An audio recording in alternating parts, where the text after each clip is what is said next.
నమస్కారం.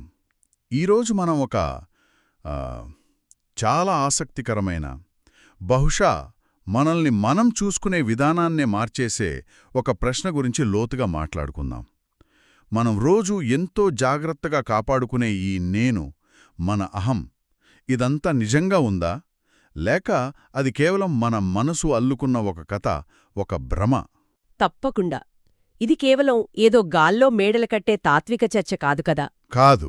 ఇదొక వ్యక్తి తన సొంత మనసునే ఒక ప్రయోగశాలగా చేసుకుని, తన అనుభవాలను ఒక సూక్ష్మదర్శిని కింద పెట్టి చూసినప్పుడు కలిగే ఒక అద్భుతమైన పరివర్తనకు సంబంధించింది. అంటే మనం సాధారణంగా నేను బాధపడుతున్నాను అంటాం. అవును, అంటే అక్కడ బాధపడే నేనొకరు ఉన్నారని గట్టిగా నమ్ముతాం. సరిగ్గా.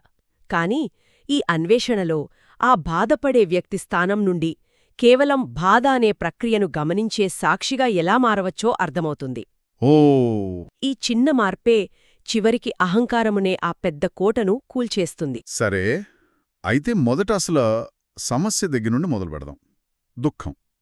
జీవితంలో నొప్పి, నష్టం, వృద్ధాప్యం, మరణం ఇవన్నీ మనందరికీ ఎదురవుతాయి. వాటిని చూస్తే భయపడతాం. పారిపోవాలని చూస్తాం. అవును.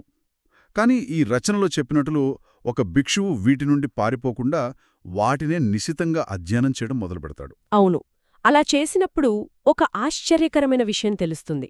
ఏంటది? ఆ భయంకరంగా కనిపించే విషయాలు అవి కేవలం ఉనికి యొక్క సహజ లక్షణాలనే అంతమవుతుంది. అంటే ప్రకృతి ధర్మాలు అంతేనా? అంతే. వాటిని మనం వ్యక్తిగతంగా తీసుకోవడం మానేసినప్పుడు వాటివల్ల కలిగే భయం కూడా తగ్గిపోతుంది. కాని అసలైన దుఃఖం అది కాదు. అది బయట జరిగేదు. అసలు సమస్య మనసు లోపల ఉంది. అంటే ఈ బాధ అనేది యాదృచ్ఛికంగా రాదు, దానికొక నిర్దిష్టమైన కారణముందనంటున్నారా? ఖచ్చితంగా. బాధకు మూలం ఒక్కటే, పట్టుకొని వేలాడటం. పట్టుకుని వేలాడటమా? అవును. మనం దేన్నైనా గట్టిగా పట్టుకుంటే దాని వెనుకే నీడలా బాధ కూడా వస్తుంది.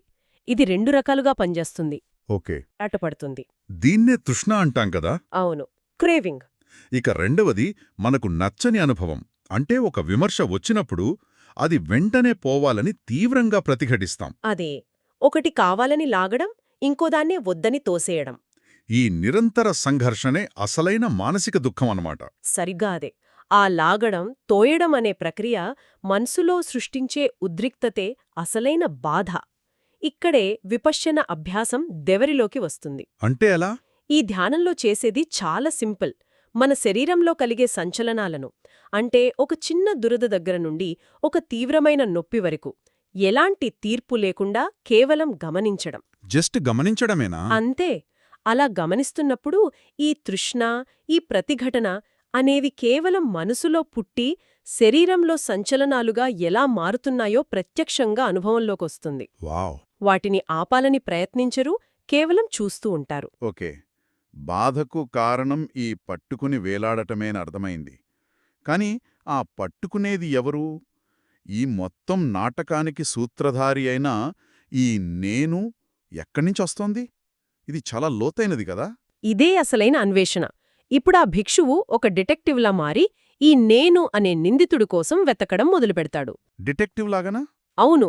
మొదట ఈ భౌతిక శరీరాన్ని తనిఖీ చేస్తాడు. అంటే నా చెయ్యి, నా తల అన్నప్పుడు ఆ నా ఎవరు అని. ఖచ్చితంగా. ఈ ఎముకల గూడులో, ఈ మాంసపు ముద్దలో ఎక్కడ వెతికినా స్థిరంగా ఉండే నేను దొరకదు. నిజమే. శరీరం ప్రతి క్షణం మారుతూనే ఉంటుంది. కనిపించేదల్లా నిరంతరం మారుతున్న జీవక్రియల సమాహారమే. సరే, తర్వాత దర్యాప్తు మనసు వైపు వెళ్తుంది. మనసులోక? అవును. మనసులోని విషయాలను పరిశీలిస్తాడు. భావోద్వేగాలు, ఆలోచనలు, అభిప్రాయాలు. వీటిని నేను అని ఎలా పొరబడుతున్నాడో గమనిస్తాడు. అంటే ఇది నా అభిప్రాయం అని పట్టుకోవడం లాంటివా? అదే. దాన్ని ఎవరైనా ప్రశ్నిస్తే ఎంత రక్షణాత్మకంగా మారిపోతాడో చూస్తాడు. వావ్! ఇది చాలా రిలేటబుల్గా ఉంది. నా అభిప్రాయాలను ఎవరైనా విమర్శిస్తే నాకు వెంటనే కోపం వస్తది. ఎందుకు? ఎందుకంటే నేను వాటిని నావి అనుకుంటున్నాను. అవి నేనే అని ఫీలవుతున్నాను. సరిగ్గా. ఆ నా అనే భావనే లేకపోతే బహుశా ఆ కోపం కూడా ఉండదేమో. నేనిప్పటిదాకా ఇలా ఆలోచించలేదు. ఖచ్చితంగా. అదే గ్రహింపు. ఆ భిక్షువుకు కూడా ఈ చిన్న చిన్న విషయాల పట్ల ఇంత యాజమాన్యం చూపించడం ఎంత వెర్రితనమో నెమ్మదిగా అర్థమవుతుంది. అలా శరీరం, భావాలు, ఆలోచనలు అన్నింటినీ జల్లెడపట్టి చూసిన తరువాత ఒక దిగ్భ్రాంతికరమైన సత్యం బయటపడుతుంది. ఏమిటది? ఎంత వెతికినా స్థిరంగా శాశ్వతంగా ఉండే ఒక నేను అనే వ్యక్తిగాని ఒక కేంద్రం కాని అక్కడ దొరకదు. దొరకదా? లేదు. కనిపించేదల్లా గత కారణాల వల్ల పుట్టిన, నిరంతరం ప్రవహిస్తున్న నిరాకార ప్రక్రియల ప్రవాహం మాత్రమే. అందుకే రచనలో ఒక శక్తివంతమైన వాక్యముంది. చెప్పండి. ఆలోచనలు ఉన్నాయి, కాని ఆలోచించేవాడు లేడు. ఓ! కోరికలు ఉన్నాయి, కాని వాటిని అనుభవించేవాడు లేడు. ఇల్లు ఖాళీగా ఉంది. ఇంట్లో ఎవరూ లేరు. అవును. ఇల్లు ఖాళీగా ఉంది. వింటుంటేనే ఒక రకమైన శూన్యం, అదే సమయంలో ఒక స్వేచ్ఛాభావన కలుగుతోంది. కాని ఇది కొంచెం జీర్ణం చేసుకోవడానికి కష్టంగా ఉంది. నేను లేకపోవడమేంటి? అంటే మనం రోజూ ఆఫీస్లోనో ఇంట్లోనో నన్ను తక్కువ అంచనా వేశారు, లేదా నాకు రావలసిన గుర్తింపు రాలేదు అని మదనపడతాం కదా. అవును, పడతాం. కాని మీరు చెప్తున్నది వింటుంటే అసలా నేననే వ్యక్తే లేనప్పుడు ఈ బాధలన్నీ ఎవరికోసం?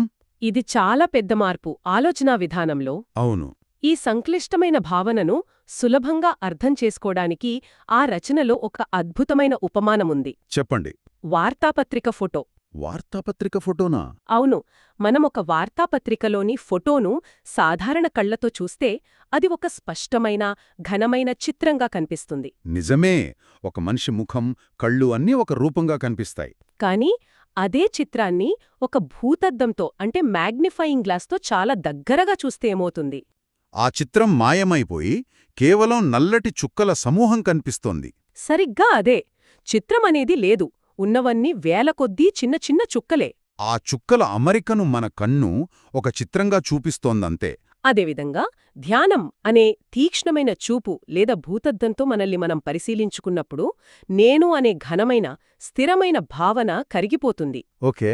మిగిలేది కేవలం నిరంతరం పుడుతూ, గిడుతూ, మారుతున్న అనుభూతుల, ఆలోచనల ప్రవాహం మాత్రమే. వావ్!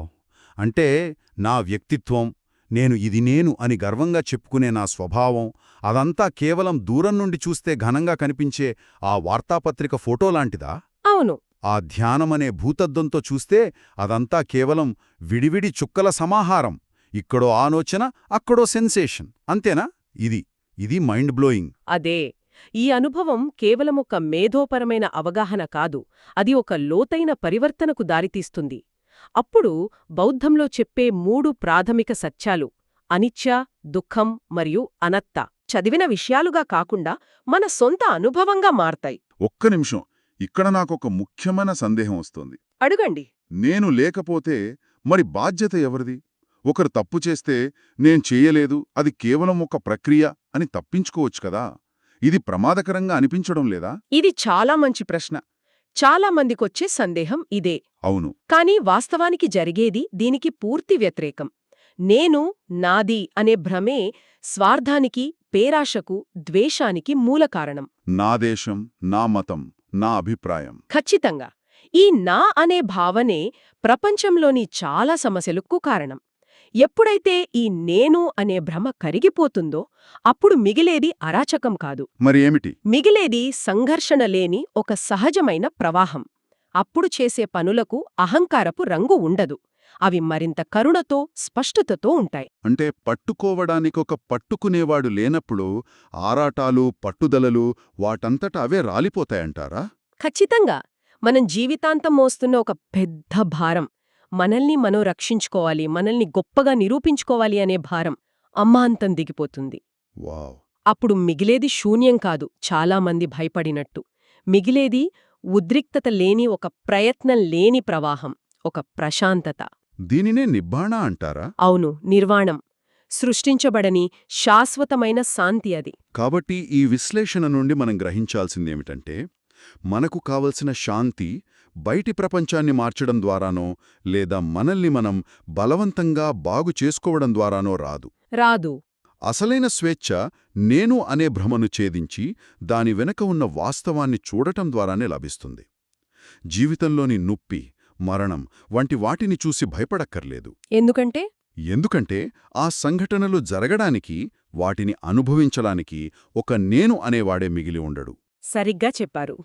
ప్రక్రియలు మాత్రమే ఉంటాయి, వాటిని వ్యక్తిగతంగా తీసుకునే వ్యక్తి ఉండడు. ముగింపుగా మన శ్రోతలను ఆలోచింపచేసే ఒక చివరి ఆలోచన. చెప్పండి. మనం ఈ వార్తాపత్రిక ఫోటో ఉపమానాన్ని మన రోజువారీ జీవితంలోని చిన్న చిన్న ఒత్తిడులకు, సమస్యలకు అన్వయించుకుంటే ఎలా ఉంటుంది? ఎలా? ఒక ఉదాహరణ చెప్పండి. ఉదాహరణకు, మనస్సులో ఒక తీవ్రమైన కోపపు ఆలోచన వచ్చినప్పుడు, లేదా భవిష్యత్తు గురించి ఒక ఆందోళన కలిగినప్పుడు, మ్మ్. వెంటనే నాకు కోపం వచ్చింది అని దాన్ని వ్యక్తిగతంగా తీసుకునే బదులు ఒక్క క్షణం ఆగి ఆ అనుభవాన్ని ఒక శాస్త్రవేత్తలాగా పరిశీలిస్తే. దానికి కర్త అయిన నేను అనే భావనను పక్కన పెట్టి. అవును, కేవలం దాన్ని ఒక నిరాకార ప్రక్రియగా గమనిస్తే. ఈ కోపమనే భావన శరీరంలో ఎక్కడ తెలుస్తోంది? ఛాతిలో బరువుగా ఉందా? పొట్టలో తిప్పినట్లుందా? దీనికి ఏ ఆలోచనలు అంటుకొని ఉన్నాయి అని దాన్ని విడివిడి చుక్కలుగా చూస్తే. ఆ ఫోటో పట్టు మనపై ఎంతవరకు తగ్గుతుంది? ఈ విషయంపై ఆలోచించండి. కోపాన్ని సొంతం చేసుకునే నేను లేనప్పుడు ఆ కోపం ఎంతసేపు నిలబడగలదు?